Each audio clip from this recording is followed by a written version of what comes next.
না না, এটা কোনো ফাইভ স্টার হোটেলের চিলি চিকেন নয়, এটা গ্রামের উনুনে রান্না করা মায়ের হাতে চিলি সোয়াবিন। এর পিছনে একটি মজার গল্প আছে, আসুন গল্পটা বলি। না টাকা না গয়না, চুরিয়ে গেছে মায়ের হাতে রান্না করা চিলি সোয়াবিন।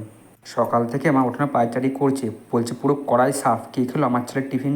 আমি বললাম, মা সোয়াবিনও কেউ চুরি করে? মা আমার দিকে চোখ পাকিয়ে বলল, করে রে, যার জিভে স্বাদ লাগে সেই করে। পাশের বাড়ির বুড়ো দাদু লাঠি ঠুকে এসে বলল, বৌমা কেসটা আমি নিলাম, কাল থেকে আমার নাতি ভাত খায়নি। দুপুরে পাড়ার ক্লাবের ছেলেরা সালিশ বসালো, বিচারে বলল যে খেয়েছে সে নিজে এসে স্বীকার করবে। বিকাল গড়ালো, কেউ বসে না, মা উনুনের পাশে চুপচাপ বসে আছে।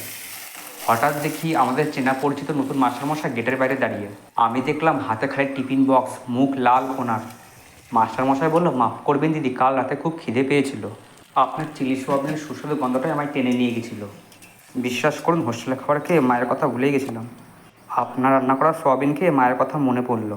ভিডিওটি ভালো লাগলে লাইক সাবস্ক্রাইব অবশ্যই করবেন।